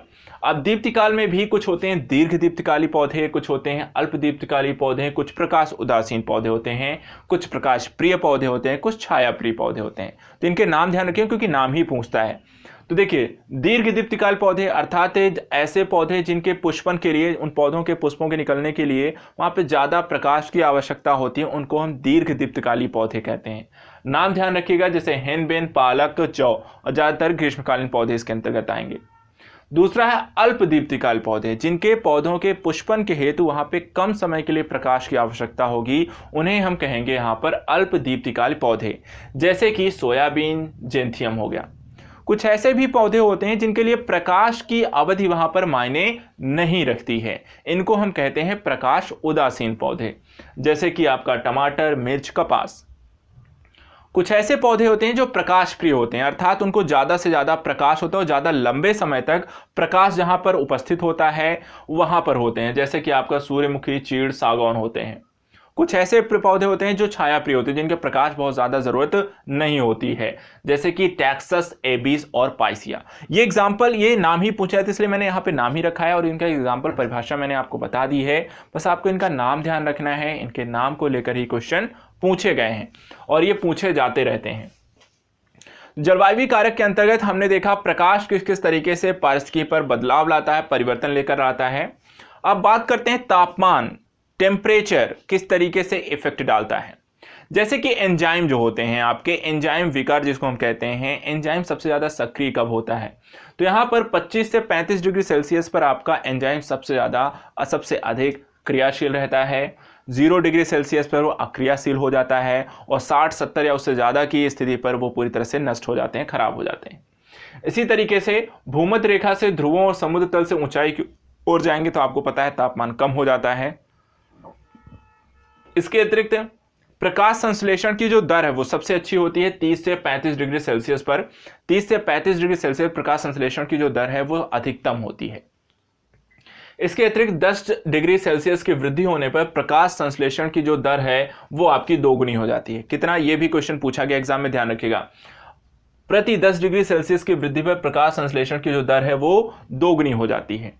इसके अतिरिक्त श्वसन क्रिया की दर जो होती है 0 डिग्री से लेकर 30 डिग्री सेल्सियस तक बढ़ती रहती है और 30 डिग्री सेल्सियस सर्वाधिक होती है। 30 डिग्री सेल्सियस पर श्वसन की दर सर्वाधिक होगी और 0 से लेकर 30 डिग्री सेल्सियस पर प्रति 10 डिग्री सेल्सियस की तापमान की वृद्धि के कारण वहां पर आपके श्वसन की जो दर होती है वो 2 से 2.5 गुना उसमें वृद्धि होती है। कितना, 2 से 2.5 गुना उसमें वृद्धि होती है जब 0 से 30 डिग्री सेल्सियस पर प्रति 10 डिग्री सेल्सियस का तापमान जैसे जैसे बढ़ता जाएगा आपकी जो श्वसन की दर होगी वो 2-2.5 गुना वहां पर वृद्धि होती रहेगी। इसके अतिरिक्त अगर तापमान ज्यादा होगा तो वाष्पोत्सर्जन की दर आपको ज्यादा होगी, यदि तापमान कम होगा तो वाष्पोत्सर्जन भी आपका कम होता है। इसके अतिरिक्त जल एवं खनिज लवणों के अवशोषण के दर में भी वृद्धि होगी जब आपका तापमान ज्यादा होगा। साथ ही कभी कभी बर्फ बन जाने के कारण, एक फैक्ट ध्यान रखिएगा, कभी कभी बर्फ बन जाने के कारण कोशिकाओं में यांत्रिक दबाव पड़ता है, कोशिकाएं फट जाती हैं, पौधों की मृत्यु हो जाती है, ये भी आपको पता है। और ये ज्यादातर ऐसे क्षेत्रों में होगा जहां तापमान बहुत ज़्यादा कम हो जाता है। तो ऐसी स्थिति में जो आपकी पौधे होते हैं उसमें जो पानी होता है वो बर्फ बन जाता है और जो बर्फ होता है वो फिर आपका यांत्रिक दबाव के कारण उनकी कोशिकाएं फट जाती हैं और पौधे की मृत्यु हो जाती है। इसके अतिरिक्त एक चीज और ध्यान रखिए, तापक्रम के आधार पर भी आप जान लीजिए, तापक्रम के आधार पर भी वनस्पतियों के बारे में। कुछ ऐसी वनस्पतियां जिन्हें महातापी कहते हैं, जिनमें वृद्धि एवं विकास से बहुत ज्यादा तापमान की आवश्यकता होती है, अधिक तापक्रम की, अर्थात जो डिग्री सेल्सियस है वो ज्यादा होना चाहिए। जैसे उष्णकटिबंधीय क्षेत्र में तापमान हमेशा ज्यादा होता है। मध्यतापी हैं जहां पर कम तापमान की आवश्यकता होती है, अर्थात कुछ समय तक वो कह सकते हैं अधिक तापमान पर भी रह सकती हैं, लेकिन ज्यादातर समय यहाँ पर आपको निम्न, अर्थात कहने का मतलब है कि अधिक और कम दोनों तरीके के तापमान में सर्वाइवल की स्थिति होती है, जिसे हम उपोष्णकटिबंधीय कहते हैं। न्यून तापी अगर कहें 3600 मीटर की ऊंचाई पर स्थित जो वनस्पतियां हैं उनको हम न्यून तापी कहते हैं। और महान्यून तापी जो 3600 मीटर से ज्यादा या 4800 मीटर से ज्यादा की ऊंचाई पर यहां पर पाए जाते हैं उनको हम कहते हैं महान्यून तापी। तो ये हमने देखा जलवायु कारक के अंतर्गत प्रकाश और तापमान दोनों किस तरीके से यहाँ पे प्रभावित करते हैं। वाष्पोत्सर्जन की स्थिति को भी हमने यहाँ पर देखा। अब बात करते हैं कि यहाँ पर आपको जल एवं वर्षा जो होती है, जल एवं वर्षा जो है वो जीव द्रव्य के निर्माण, खनिज पदार्थों के घुलन, अवशोषण, वाष्पोत्सर्जन, बीजांकुरण, श्वसन, प्रकाश संश्लेषण, एटीपी के जलीय अपघटन जैसी चीजों में आपका जल कहीं ना कहीं आपको सम्मिलित होता हुआ दिखाई देता है। बीजांकुरण होगा तो नमी चाहिए, तो पानी वहां पे चाहिए ही चाहिए। जीव द्रव्य के निर्माण में द्रव का लिक्विड होना ही चाहिए। एटीपी का जलीय अपघटन, तो वहां भी आपको जल चाहिए। तो यहां पर वो अपनी अपनी जगह पर जल एवं वर्षा जरूरी है। वायुमंडलीय नमी की बात करते हैं। देखिए, वायुमंडलीय नमी में सबसे अच्छी जो चीज़ है कि तापमान जब भी बढ़ेगा तो आपके वायुमंडल में वाष्प की मात्रा कम हो जाती है। हमें सबको पता है कि जितना ज़्यादा तापमान होगा वायुमंडल में नमी उतनी ही आपको कम होती है। इसके अतिरिक्त प्रत्येक 20 डिग्री फ़ारेनहाइट तापक्रम बढ़ने पर वायुमंडल की वायु में वाष्प ग्रहण की शक्ति दोगुनी हो जाती है। इसको ध्यान रखिएगा। प्रत्येक 20 फ़ारेनहाइट तापक्रम बढ़ने पर वायुमंडल की वायु में वाष्प ग्रहण की शक्ति कितनी हो जाती है? 2 गुनी बढ़ जाती है। वायु की जो गति है वो पौधों की रचना, वृद्धि, आकृति और स्थिरता पर प्रभाव डालती है।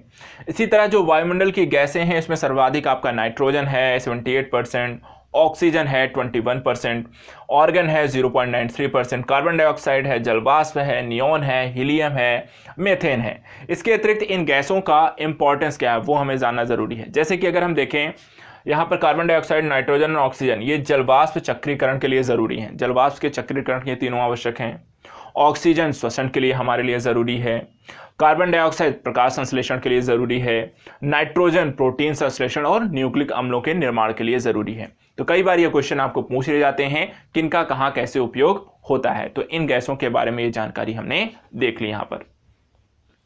तो जलवायु कारक के अंतर्गत आपने प्रकाश के बारे में जानकारी ली, किस तरीके से प्रभावित कर रहा है। तापमान को हमने देख लिया, वाष्पोत्सर्जन देखा, जल वर्षा को देखा, वायुमंडल नमी को देखा, गैसों के बारे में देखा, गतियों के बारे में जानकारी ली। अब यहाँ पर चलिए कोशिश करते हैं जलवायु के बाद स्थलाकृतिक कारक किस तरीके से पारिस्थितिकी को प्रभावित करते हैं। देखिए, स्थलाकृतिक में स्थान की ऊंचाई है। ऊंचाई में अगर पहाड़ों पर अगर आप देखें आप जैसे जैसे पहाड़ों पर ऊपर ऊंचाई की ओर जाएंगे, प्रति 1000 मीटर की ऊंचाई पर यहाँ पर अगर हम देखें तो तापक्रम जो होता है 6 से 7 डिग्री सेल्सियस का उसमें आपको गिरावट देखने को मिलेगा। तथा तापक्रम और वर्षा जो होती है संयुक्त रूप से इस क्षेत्र की वनस्पतियों को प्रभावित करेंगे। कितना तापमान है, वर्षा कितनी हो रही है, उसी के आधार पर उस पर्टिकुलर क्षेत्रों में हम वहां पर पेड़ पौधों की संरचना और उसकी प्रकृति वनस्पति को और उसकी सघनता इत्यादि को हम देख सकते हैं। दूसरी जो होती है भूमि का जो ढलान है। यदि मान लेते हैं कोई भूमि है जो ढलान है, एक दक्षिणी ढलान है, उत्तरी ढलान है, तो दक्षिणी ढलान में क्योंकि दक्षिण पश्चिम मानसून भी हमारी तरफ से आता है तो वहाँ पर अगर हम देखेंगे तो वहाँ पर ज़्यादा सघन और अच्छी जो वनस्पतियाँ हैं अधिक हैं, वो आपको समुद्भिद जो पौधे हैं वो आपको दक्षिणी ढलान पर देखने को मिलेगा। जबकि उत्तरी जो ढलान है वो आपका मरुस्थली, बंजर और कम सघन और मरुद्भिद वनस्पतियां आपको उत्तरी ढलानों में देखने को मिल रही हैं। इसका एक ही रीज़न है कि आपका जो मानसून है वो दक्षिण क्षेत्रों से होकर प्रवेश करता है और इसलिए वहां पर ऐसा देखने को मिलता है। इसके अतिरिक्त जो खुलाव की स्थिति है, अगर बहुत ज़्यादा खुला क्षेत्र होगा तो वहाँ पे ज़्यादा प्रकाश की आवश्यकता होगी, ज़्यादा वहाँ पर अच्छी वायु मिलेगी, अच्छी वर्षा वहाँ पे होगी और इस तरह के वहाँ पे कारण वहाँ पर आपको सघन वनस्पति क्षेत्र आपको ऐसी जगहों पर देखने को मिल सकते हैं। स्थलाकृतिक कारक के बाद आपको चर्चा हम यहाँ पे करेंगे मृदीय कारक की। मृदीय कारक में सबसे पहली चीज़ कि मृदा का सबसे जो ऊपरी भाग है जो निर्माण और इसको मिट्टी कहते हैं। मृदा का पृथ्वी का जो सबसे ऊपरी जो भाग है इसी को हम मृदा कहते हैं। इसका निर्माण आपको पता होगा, जो चट्टाने हैं उसके अपर्दन और अपक्षय के कारण यहाँ पर होता है। और इसके साथ साथ यहाँ पर इस मिट्टी में कई जगहों पर क्षेत्रों में ह्यूमस पाई जाती है। ह्यूमस क्या है? तो पेड़ पौधों की जो पत्तियाँ हैं या उसके जो तने हैं जो उनके कट के आपको मिट्टी पे गिर के वो काफ़ी समय तक सड़ने के बाद जो बनता है उसको हम ह्यूमस कहते हैं।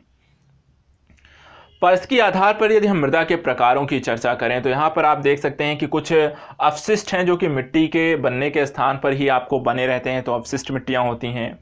कुछ आपको देखी जाती है जो वाहित मिट्टियाँ होती हैं जो एक स्थान से दूसरे स्थान ट्रैवल करती हैं, ट्रांसपोर्ट मिट्टी होती है। दूसरा होता है जो जलोढ़ मिट्टी होती है जो जल के साथ बहकर एक स्थान से दूसरे स्थान को ओर जाती है। इसी तरीके से इसमें वातोड़ मिट्टी होती है जो वायु के द्वारा उड़ाकर एक स्थान से दूसरे स्थान लेकर जाया जाता है। और साथ ही साथ अगर हम देखें तो ये जो मिट्टी के जो प्रकार हैं वो मृदीय कारक हैं जो आपको अवशिष्ट, वाहित, जलोढ़, वातोड़ के तौर पर आप देख सकते हैं। इसके अतिरिक्त मृदा परिच्छेदिका के बारे में जान लीजिए।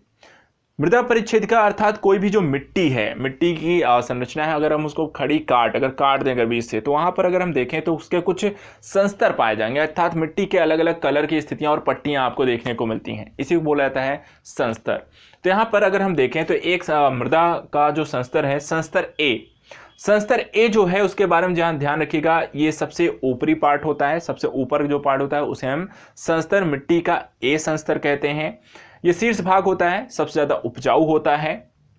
यहाँ पर ह्यूमस भी यहाँ पर इस क्षेत्र में अधिक होता है, क्योंकि मिट्टी, ह्यूमस क्या है, जो पेड़ पौधों की पत्तियां हैं वही गिर रही हैं, तो वो कहाँ गिरेंगी, आपके ऊपरी परत पर ही तो रहेंगी, तो ह्यूमस अधिक होगा। और इनका जो कलर होता है वो आपको कत्थई कलर का होता है, गाढ़ा कलर होता है यहाँ पर। साथ ही यहाँ पर इनकी जो औसतन मोटाई की बात करें तो 10 फीट इनको दिया गया है, और जो पेड़ पौधों की जेल के लिए वो 4 फीट को यहाँ पर स्थिति बताई गई है। साथ ही यहाँ पर मिट्टी प्रायः इसकी जो बलुई होती है, और दूसरा इसको हमने 5 उप स्तर में डिवाइड कर रखा है। ए को 5 अलग अलग उप संस्तरों में डिवाइड किया गया है, जो कि आपको बहुत ज़्यादा इसमें जानने की जरूरत नहीं है। संस्तर ए के बाद आता है संस्तर बी। संस्तर बी के बारे में आप ध्यान रखिए, अधोमृदा है, पूरी तरीके से मिट्टी उतनी अच्छी नहीं होती है, हल्के कत्थई रंग का होता है, चिकनी मिट्टी होती है, ह्यूमस कम होती है, जल भंडार का अच्छा कार्य करती है, और ये 3 संस्तरों में डिवाइड होती है, B1, B2, B3। इसके बाद आता है संस्तर सी। संस्तर सी में अगर हम देखें तो कैल्शियम कार्बोनेट, कैल्शियम सल्फेट की मात्रा इसमें बहुत ज़्यादा होती है, और यहाँ पर लंबी जड़ों वाले पौधे यहाँ तक पहुँच पाते हैं, संस्तर सी तक।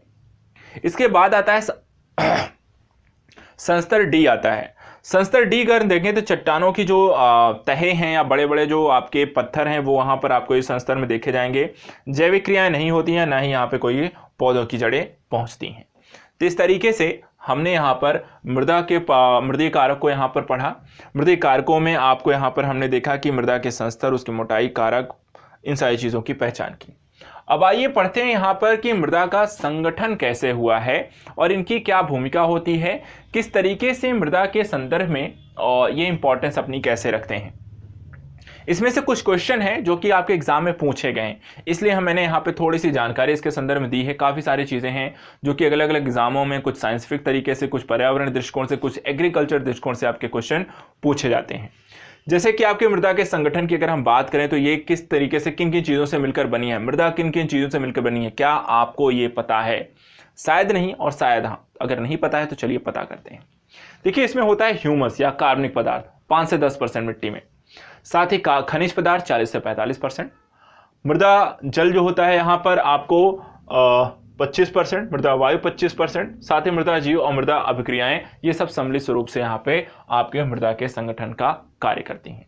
अब इनके बारे में थोड़ा सी जानकारी ले लेते हैं क्योंकि यहाँ पर ये जरूरी भी है। जैसे कार्बनिक पदार्थ हैं, ये कलिलीय पदार्थ कोलाइड सेल्यूलर के रूप में पाए जाते हैं और ये उष्णकटिबंधीय क्षेत्रों में अधिक पाए जाते हैं। इसमें आपकी जो मिट्टी है वो पीट मृदा है जो लगभग 100% के संदर्भ में हम इसे देख सकते हैं। कार्बनिक पदार्थ में ह्यूमस, यहाँ पर जो कि कार्बनिक पदार्थ ह्यूमस की मात्रा अच्छी खासी है। ह्यूमस में वृद्धि हार्मोन एंडोल एसिटिक एसिड पाया जाता है, इसको ध्यान रखिएगा। ह्यूमस में कौन सा यहाँ पर हार्मोन पाया जाता है? एंडोल एसिटिक एसिड नामक एक हार्मोन पाया जाता है, इसको ध्यान रखना है, जिसका निर्माण मृदा में पाए जाने वाले जीवाणुओं के द्वारा होता है। और इसका जो पीएच होता है, कार्बनिक पदार्थ का जो पीएच होता है वो क्या होता है? अम्लीय होता है। तो कार्बनिक पदार्थ के बाद आता है खनिज पदार्थ। खनिज पदार्थ अर्थात खनिज की मात्रा यहाँ पे होगी। कौन कौन से खनिज है? जैसे कि इसमें आती हैं दीर्घ मात्रिक तत्व आएंगे। दीर्घ मात्रिक तत्व में है आपका कार्बन, हाइड्रोजन, ऑक्सीजन, और ये कैल्शियम के साथ मिलकर के ये आपकी कोशिका भित्ति एवं प्लाज्मा झिल्ली का निर्माण क्या करते हैं। ये क्वेश्चन आपके साइंस में पूछा जाता है, लेकिन पूछा जाता है तो इसको ध्यान रखना है।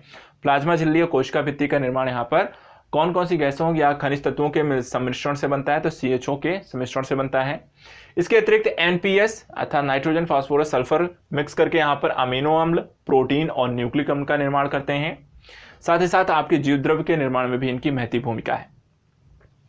मैग्नीशियम जो होता है क्लोरोफिल अणुओं का निर्माण करता है। मैग्नीशियम क्लोरोफिल अणुओं का निर्माण करता है। ये आपके दीर्घ मात्रिक तत्व अर्थात ये मात्रा में ज्यादा पाए जाते हैं। कुछ है सूक्ष्म मात्रिक तत्व पौधों के लिए, जैसे कि आपके एंजाइम और एवं सह एंजाइम का निर्माण में सहायक हैं आपके सूक्ष्म मात्रिक तत्व। पोटेशियम इसमें है जो आपके एधा क्रियाशीलता रोगों के नियंत्रण में आपके लिए सहायक है। मैग्नीज है जो कि आप चयन, उपचयन, नियंत्रण और क्लोरोफिल के निर्माण में ज़रूरी है। देखिए क्लोरोफिल के निर्माण के लिए मैग्नीज का होना ज़रूरी है, इसको ध्यान रखिएगा। आयरन जो होता है वो क्लोरोप्लास्ट, प्रोटीन, उत्प्रेरक, सहविकार, एफडीएन और एमएफएन जैसे तत्वों के लिए ज़रूरी है। सहविकार अर्थात कि कोएंजाइम की बात कर रहे हैं। मॉलिब्डेनम जो होता है नाइट्रेट रिडक्शन और एवं नाइट्रोजन के उपापचय के लिए ज़रूरी है पौधों के लिए। जिंक जो होता है ऑक्सीन तथा एंजाइम के निर्माण में सहायक होता है। तो जो ऑक्सीन जो वृद्धिरोधक हार्मोन है वो किसके, जिंक के तत्व के कारण वहां पे उसका निर्माण होता है। और बोरान जो है वो पौधों की वृद्धि में यहाँ पे सहायता करता है। तो ये आपके इन तत्वों का नाम ध्यान रखिएगा, ये किस किस तरीके से पौधों के लिए उपयोगी हैं, ये इससे कई सारे क्वेश्चन यहाँ पर बनते हैं और ये आपको ध्यान में रखना है सभी लोगों को। इसके बाद मृदा जल की बात करते हैं। किसकी बात करना है अब हमें? मृदा जल की बात करते हैं। मृदा जल देखिए यहाँ पे गुरुत्वीय जल है। कैसा है जल है? यहाँ पर मृदा जल में आपके गुरुत्वीय जल देखने को मिलेगा, केशिका जल देखने को मिलता है, आर्द्रता जल होता है और रवे का जल। चार अलग अलग तरीके के मृदा जो जल है, मृदीय जल हो, उसे चार अलग अलग पार्ट में डिवाइड करते हैं। तो पहला जल है गुरुत्वीय जल। गुरुत्वीय जल अर्थात जो गुरुत्वाकर्षण के कारण पृथ्वी के बहुत गहराई में चले जाते हैं और इस जल का प्रयोग पौधों के द्वारा नहीं किया जा सकता, तो उसे हम कहते हैं आपका गुरुत्वीय जल। दूसरा है केशिकीय जल। केशिकीय जल मिट्टी के कणों के मध्य यहाँ पर ये उपस्थित होता है और इसी जल का जो प्रयोग होता है पौधे अपनी जड़ों के द्वारा आसानी से कर पाते हैं। और ये क्वेश्चन भी पूछा जाता है कि पौधे किस जल का प्रयोग यहाँ पर करते हैं, तो केशिका जल का प्रयोग करते हैं और जड़ों के माध्यम से करते हैं। तीसरा है आर्द्रता जल। आर्द्रता जल अर्थात मिट्टी के कणों के आसपास जो जल वाष्प के रूप में वहां पर उपस्थित होता है उसे हम कहते हैं आर्द्रता जल, और इस जल का प्रयोग भी पौधे नहीं कर पाते हैं। और चौथा है रवे का जल, जिसे मिट्टी के कणों में रासायनिक रूप से उपस्थित होता है और इस भी जल का प्रयोग पौधों के द्वारा नहीं किया जा सकता। तो यहाँ पर गुरुत्वीय जल, केशिका जल, आर्द्रता जल और रवे का जल में सिर्फ केशिका जल है जो पौधों के द्वारा प्रयोग किया जाता है। एक और चीज यहाँ पर क्षेत्रीय जल धारिता क्या होती है, अर्थात एक पर्टिकुलर क्षेत्र के में जल धारण क्षमता क्या होती है, इसका पता लगाना है तो आपको वहां पर क्या होना चाहिए, उस क्षेत्र का केशिका जल, रवे का जल और आर्द्र जल के सम्मिलित स्वरूप को ही हम उस क्षेत्र की क्षेत्रीय जल धारिता कहेंगे। तो कभी ये क्वेश्चन पूछा जाए तो ध्यान रखिएगा, क्षेत्रीय जल धारिता में हम तीन चीजों को रखते हैं, आपका केशिका जल, रवे का जल और आर्द्रता जल को रखते हैं, गुरुत्वीय जल को इसमें नहीं रखते हैं। मुरझाना, पेड़ पौधे मुरझा जाते हैं। तो मुरझाना क्या है? जब जल की कमी के कारण पत्तियां मुरझा जाएं तो वो मुरझाने की घटना होती है। मुरझाने दो तरीके से हो सकता है, एक स्थायी रूप से, एक अस्थायी रूप से। स्थायी रूप से कहने का मतलब हो गया कि यदि मान लीजिए कोई पौधा एक बार अगर मुरझा जाता है तो वापस से वो अपने मूल स्वरूप में ना आ पाए, उसे हम कहते हैं स्थायी रूप से मुरझा गया, पौधा खत्म हो गया। कुछ ऐसे पौधे होते हैं जो अस्थायी रूप से मुरझाते हैं। कहने का मतलब है कि सूर्य के प्रकाश में वो सुबह तो मुरझा जाते हैं, लेकिन जैसे ही शाम होती है तो वो वापस से अपने आसपास की जो पानी होता है उसको वो संग्रहित करके केशिका जल के रूप में उसे प्राप्त करते हैं और वापस से वो ठीक हो जाते हैं। इसको हम अस्थायी मुरझाना कहते हैं। मुरझान गुणांक को लेकर क्वेश्चन पूछा गया, तो इसे ध्यान रखिएगा। पौधे के स्थायी मुरझान के समय मृदा में उपस्थित जल की विशेष मात्रा क्या है? मुरझान गुणांक पौधे के स्थायी मुरझाना, जो पूरी तरह से मुरझा गया हो, के समय मृदा में उपस्थित जल की जो विशेष मात्रा होती है उसी को हम कहते हैं उसका मुरझान गुणांक। इसके बाद हम बात करते हैं मृदा वायु की। मृदा वायु क्या है? जल अवशोषण, जड़ों की वृद्धि, नए मूल रोमों का विकास, जड़ों के श्वसन, जीवाणुओं के श्वसन, बीजों के अंकुरण, अघुलनशील पदार्थों का घुलनशील पदार्थों में परिवर्तन के लिए यहाँ पे मृदा वायु बहुत जरूरी है। अर्थात ऐसी वायु जो मृदा में उपस्थित होती है उसको हम मृदा वायु कहते हैं। और इस वायु का जो प्रयोग होता है किस लिए आवश्यक है, तो वो हमने यहाँ पे देखा कि जल के अवशोषण हेतु, जड़ों के विकास हेतु, नए मूल रोमों के विकास हेतु, पदार्थों के लिए, घुलनशील चीजों के लिए वहां पे वो जरूरी है। इसी तरह मृदा जीव भी होते हैं। मृदा जीव ऐसे जीव जो मृदा में उपस्थित होते हैं, जैसे कि यहाँ पर जीवाणु, कवक, शैवाल, केंचुए, घोंगे, निमेटोड्स और सूक्ष्म जीव इसके अंतर्गत आएंगे। और ये किसके लिए जरूरी है? ये यहाँ पर जो सूक्ष्म जीव होते हैं, मृदा जीव होते हैं, ये किस लिए उपयोगी हैं? तो मृदा के निर्माण के लिए, उसको उपजाऊ बनाने में, ह्यूमस के निर्माण में, पोषक तत्वों के परिसंचरण में, वृद्धि हार्मोन उत्पादन व निर्माण में ये सहायक होते हैं। तो मृदा जीव की यहाँ पे इंपॉर्टेंस आपने देखनी कितने इंपॉर्टेंट हैं। केंचुए को आप जानते हैं, मृदा आपको किसान का मित्र की भी संज्ञा दी जाती है इसी कारण से। मृदा अभिक्रिया के बारे में मैं आपको कुछ चीजें बता देना चाहूंगा। मृदा अभिक्रिया क्या है, उसके अम्लीय व क्षारीय प्रकृति पर निर्भर करता है कि मृदा किस तरीके से अभिक्रिया करेगी। वो ये डिपेंड करता है कि मृदा अम्लीय है या क्षारीय है। तो मृदा अम्लीय और क्षारीय का मतलब क्या है ये जान लीजिए। तो यहाँ पर हाइड्रोजन आयनों की यदि अधिकता होगी तो वहां पर मृदा कैसी होगी, अम्लीय मृदा होगी। ठीक है, हाइड्रोजन आयनों की अधिकता अम्लीय मृदा, और पोटेशियम और यहाँ पर सोडियम यदि आयन है तो वहां पर अगर ये दोनों चीजें अगर ज्यादा हैं तो वहां पर कैसा होगा आपका, वो इन ऋणायनों की मात्रा यदि अधिक होगी तो वो क्षारीय मृदा का निर्माण करती हैं। उदासीन मृदा का पीएच मान कितना होता है, 7। उदासीन मृदा का पीएच मान 7 होगा। और साथ ही साथ यहाँ पर यदि अम्लीय मृदा का पीएच मान 7 से कम होगा और क्षारीय मृदा का पीएच मान 7 से अधिक होगा। अम्लीय मृदा का मान पीएच मान 7 से कम और क्षारीय मृदा का मान पीएच मान 7 से ज्यादा होगा, और 7 उदासीन होगा। अब एक क्वेश्चन आता है कि मृदा की वृद्धि के लिए सबसे अच्छा पीएच मान क्या होता है। तो यहाँ पर ध्यान रखिएगा, पौधों की वृद्धि के लिए सामान्यतः पीएच मान 6 से लेकर 7.5 होता है। 6 से लेकर के 7.5 होता है, 6 पॉइंट से लेकर के 7.5। अब बात करते हैं कि मृदा की बनावट किससे होती है। तो मृदा की बनावट का आपने कई सारी चीज़ों के बारे में पढ़ा होगा, बजरी पढ़ी होगी, बालू पढ़ा होगा, गाद पढ़ी होगी, चिकनी मिट्टी होता है। तो वहाँ पर इनके मध्य अंतर क्या होता है, तो अंतर होता है इन मिट्टी के कणों के आकार और व्यास को लेकर। तो आइए समझा देते हैं मैं आपको कैसे यहाँ पर मिट्टी की बनावट में।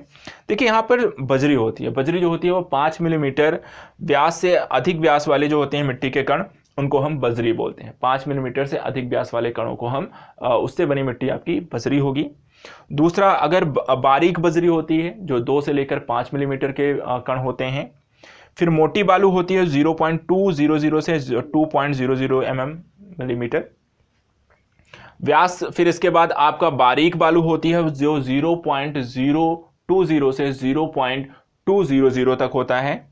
इसके बाद आपका फिर इसके बाद आती है गाद। गाद जो होती है 0.002 से 0.02 व्यास के कण होते हैं। और चिकनी मिट्टी इससे भी महीन होती है, वो आपका 0.002 से भी छोटे कणों को हम वहाँ पर चिकनी मिट्टी कहते हैं। तो ये उसकी बनावट है, बनावट की संरचना है।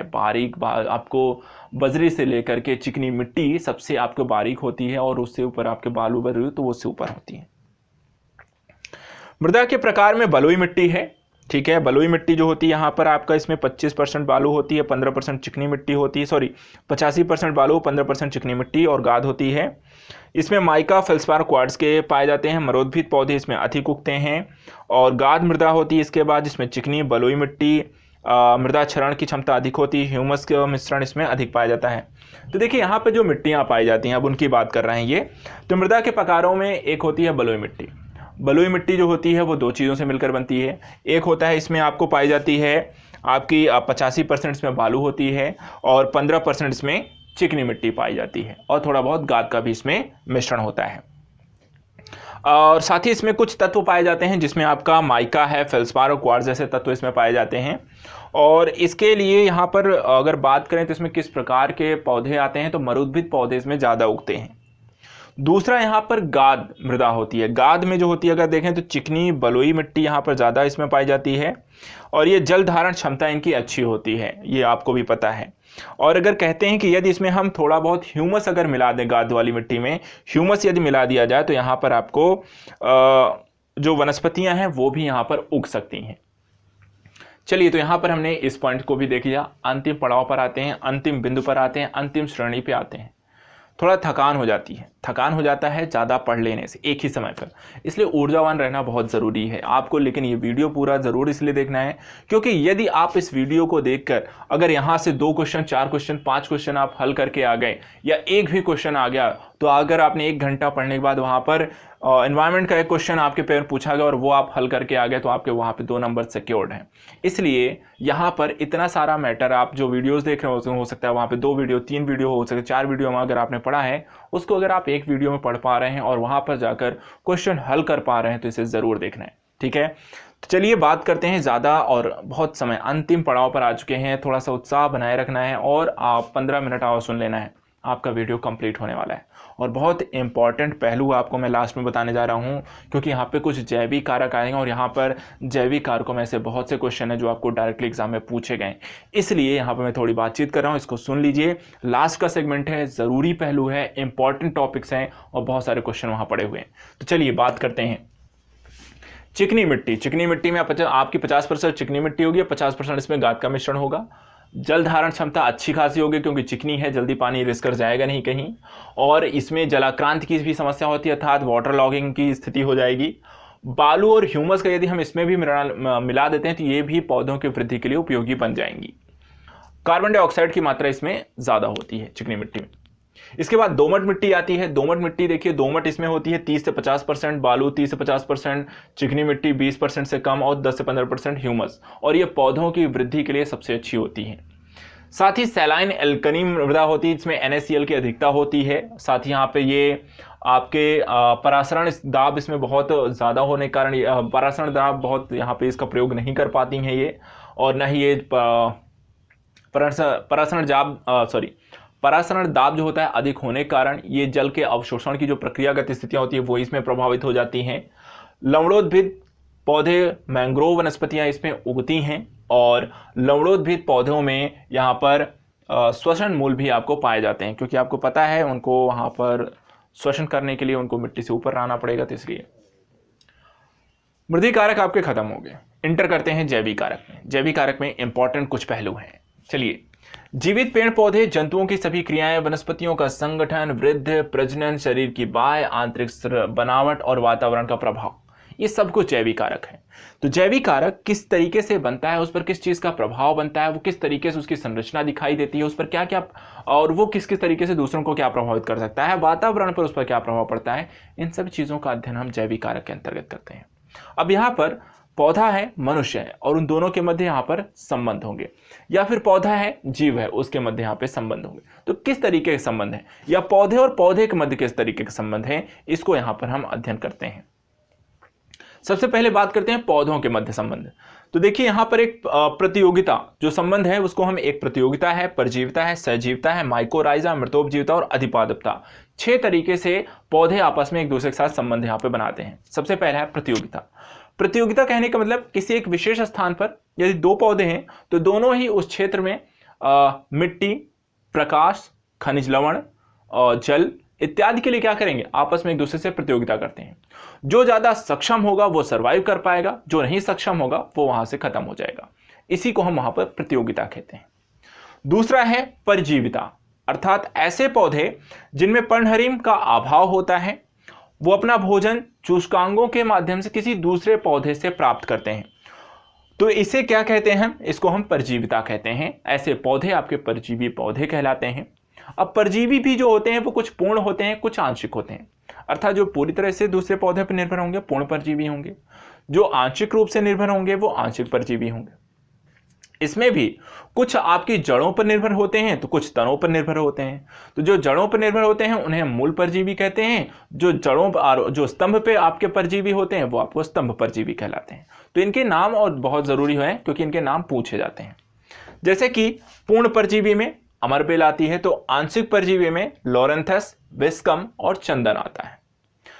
अब मूल परजीवी जैसे कि जड़ों पर हैं, तो कुछ होते हैं जो पूर्ण मूल परजीवी होते हैं, जो पूरी तरीके से जड़ों पर निर्भर होते हैं, जैसे कि आपका ओरोबैंकी है। और कुछ ऐसे हैं जो आंशिक रूप से मूल परजीवी होते हैं, अर्थात कि सीमित मात्रा में जड़ों पर यहां पर परजीवी के रूप में रहते हैं, जैसे चंदन का पौधा। कुछ पूर्ण स्तंभ परजीवी होते हैं जैसे अमरबेल, और कुछ आंशिक रूप से स्तंभ परजीवी होते हैं जैसे कि विस्कम। तो परजीविता को लेकर इनके एग्जाम्पल, इनके क्वेश्चन ध्यान रखिएगा, बहुत पूछे जाते हैं और आपको यहाँ पर सभी क्वेश्चन को सही करके आना है। इसके बाद आता है सहजीविता। सहजीविता का मतलब होता है जब 2 पौधे या जीव साथ साथ रहते हैं और एक दूसरे को लाभ पहुंचाने का कार्य करते हैं, इसे हम कहते हैं सहजीविता। सहजीवी जो जीव होते हैं उनको हम सहजीवी कहते हैं, और ये जो गुण है उसको हम सहजीविता कहते हैं। उदाहरण को ध्यान रखिएगा, बहुत पूछा जाता है, जिसमें एक लाइकेन आता है।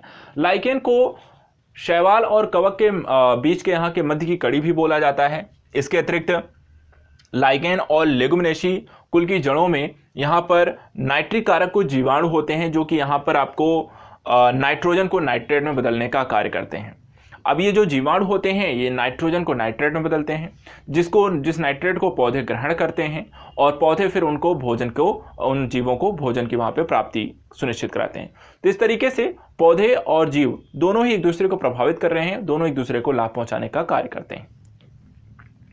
माइकोराइजा कवक है जो कि यहाँ पर किसी पौधे की जड़ के साथ सहजीवन करता है, जैसे कि चीड़ हो गया, आर्किड, लीची, रफलेशिया जैसे पौधों में ये पाए जाते हैं।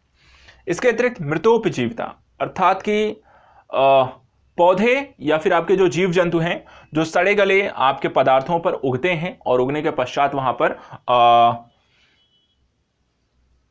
अपने भोजन का निर्माण उससे करते हैं, जैसे कि ईस्ट हो गया, म्यूकस हो गया, राइजोपस हो गया। ये मृतक शरीर का अपघटन भी करते हैं और इस तरीके से वो प्रकृति का कह सकते हैं कि वहां पर पर्यावरण को वहां पर स्वच्छ बनाने का भी कार्य करते हैं, प्रकृति के सफाई कर्मी भी हैं। इसके अतिरिक्त एक और है अधिपादपता। अधिपादपता जो है उसे कहते हैं, जैसे कि ऑर्किड जैसे जो पौधे हैं वो वृक्षों की तनों पर उगते हैं और अपने जो होते हैं चूष्कांगों के माध्यम से, जो वेलामेंट्स होते हैं उसके माध्यम से वातावरण की नमी को अवशोषित करते हैं और अपना भोजन वो स्वयं बना लेते हैं। तो यहां पर इसे हम कहते हैं अधिपादप, जिसे हम आर्किड के नाम से, अगर आर्किड अगर क्वेश्चन आए तो ये आपको अधिपादप में लगाना है, जो वहां पर स्थित तो रहते हैं लेकिन अपना भोजन स्वयं बनाते हैं।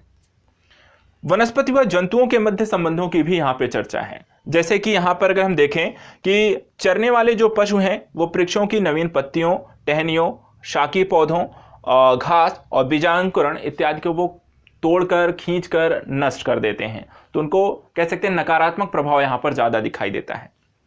इसके अतिरिक्त परागण की भी परागण करके, अर्थात जो कीट पतंगे होते हैं वो एक पुष्प पे बैठते हैं, तो वहाँ पर उनके जो परागण होते हैं उनकी पतंग पे चिपक जाते हैं, फिर वो दूसरे पे जाते हैं। तो इस तरीके से वो परागण के माध्यम से बीजों को एक स्थान से दूसरे स्थान लेकर पहुँचाते हैं। फलों व बीजों का प्रकीर्णन करके, जो चिड़ियाँ हैं, चमगादड़ हो गए या फिर गाय हो गई या अन्य पशु हो गए, वो उसको खाते हैं। खाने के पश्चात वो एक स्थान से दूसरे स्थान ट्रैवल कर रहे होते हैं और वहाँ पर उसके बीज इत्यादि को फेंक देते हैं या फिर अवशिष्ट पदार्थ के रूप में गिरा देते हैं। तो वहाँ पर फिर वो आगे चलकर फल है, पेड़ है या पुष्प है, वो दूसरी जगहों पर उगने का कार्य करते हैं। इसी तरह फलों व बीजों का भी प्रकीर्णन करते हैं। चिड़ियाँ इत्यादि होती खाती हैं और उसको कहीं वो और गिरा देती हैं। कीटभक्षी जो पौधे हैं वो नाइट्रोजन की कमी वाले स्थानों पर उगते हैं और अपने नाइट्रोजन की आपूर्ति करने के लिए वो कीटों का भक्षण करते हैं। पौधों के कुछ नाम ध्यान रखिएगा, जैसे कि यहाँ पर आपका नेफेंथीस है, यूट्रिकुलेरिया है, ड्रोसेरा है। ये कुछ पौधे हैं जो कि यहाँ पर कीटनाशी पौधों के नाम से हम इसे जानते हैं। दूसरी चीज, कीटभक्षी जो पौधे होते हैं उनमें पर्णहरिम पाया जाता है और वो अपना भोजन स्वयं बना सकते हैं। इस चीज को यहाँ पे ध्यान रखिएगा, कई बार इस तरह क्वेश्चन आए लोग गलत करके आते हैं। तो यहाँ पर हमने देखा कि जैविक कारकों को भी हमने यहाँ पर अध्ययन कर लिया। लास्ट का एक सेगमेंट है जो कि बहुत इंपॉर्टेंट तो नहीं है लेकिन हम पढ़ ही रहे हैं तो इस चीज को भी इसमें ऐड कर देते हैं, लेकिन बहुत इंपॉर्टेंट के प्रदेश से। मृदा के ऊपर यहाँ पर हम पौधों के पारिस्थितिकी वर्गीकरण की चर्चा करेंगे। मृदा के पारिस्थितिकी वर्गीकरण की मैं यहाँ पर जानकारी आपको दे दूं। सबसे पहले मृदा के ऊपर जो जल की परत है उसके आधार पर हम देखें तो कुछ पौधे हैं जो जलोद्भिद होते हैं, जो जल में उगते हैं, जिनका मोस्टली जो पार्ट है आपके जल पर होता है। कुछ उसमें तैरने वाले पौधे होते हैं और कुछ उसके जल के नीचे पौधे पाए जाते हैं, उनको हम जल निमग्न पौधे कहते हैं। कुछ होते हैं कच्छोद्भिद होते हैं, अर्थात कुछ आपका मृदा में होते हैं, अर्थात कुछ जल के नीचे होते हैं और कुछ जल के ऊपर होते हैं। मृदा में शरीर क्रियात्मक दृश्य से जलभराव की स्थिति में भी कुछ पौधे हैं, जैसे कि अम्लोद्भिद होते हैं, अर्थात ज़्यादा अम्लीय वाले क्षेत्रों में पाए जाते हैं, लेकिन मृदा का अम्ल जो होती है, अम्ल कारण वो ज़्यादा जल को अवशोषित नहीं करने पाते हैं, इसलिए उन्हें हम अम्लोद्भिद मृदा कहते हैं या जल मृदा भी कही जाती है। इसके अतिरिक्त आपको साइकोफाइट्स भी हैं, जिसमें आपको साइकोफाइट्स जो होते हैं तापक्रम की अधिकता कारण ज़्यादा जो जल है उसको अवशोषित नहीं कर पाते हैं।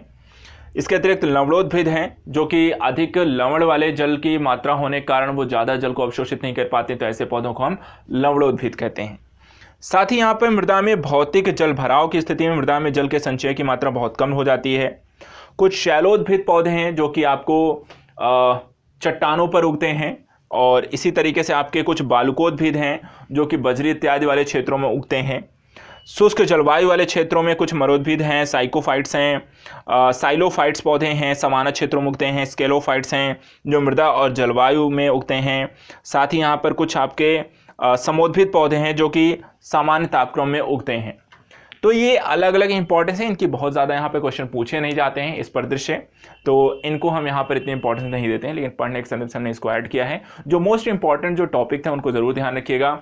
यहाँ पर आपके जो पहले सेगमेंट से लेकर यहाँ पे अंतिम सेगमेंट्स तक हमने देखे हैं, इनमें कई सारे जहाँ पर मैंने बताया आपको क्वेश्चन पूछे जाते हैं जो बहुत ही दृष्टिकोण से बहुत ज़रूरी है। तो आज के इस सेगमेंट में आई होप सो आप यहाँ पर आपको इस टॉपिक को पढ़ने के बाद आपकी काफ़ी सारी चीज़ें आपने जो पढ़ी होंगी वो रिवीजन हो गया, काफ़ी सारी जानकारी यहाँ पर आपको बहुत ही कम समय में मिल गई होगी, और ये आपके परीक्षा के दृष्टिकोण से बहुत ज़रूरी है कि आप इसे रिवीजन ज़रूर कर लें। चलिए फिर आज के इस वीडियो में इतना ही। नेक्स्ट वीडियो में हम कुछ और विषय वस्तुओं को लेकर यहाँ पे प्रस्तुत होंगे, लेकिन आप ये ज़रूर बता सकते हैं कि आपको अगला वीडियो किस विषय का चाहिए। तो अगर जैसे ही इन्फॉर्मेशन आपको जो भी टॉपिक्स चाहिए होगा उसके रिलेटेड फिर हम चीज़ें चर्चा करेंगे और उससे रिलेटेड आपको वीडियो में उपलब्ध कराऊंगा। तो आज के लिए इतना ही। इस वीडियो को जितना हो सके लाइक करें, सब्सक्राइब करें, शेयर करें, आपका भी यहाँ पर सहयोग बहुत ज़रूरी है। तो आज के लिए इतना ही, मिलते हैं जल्दी। Thank you so much.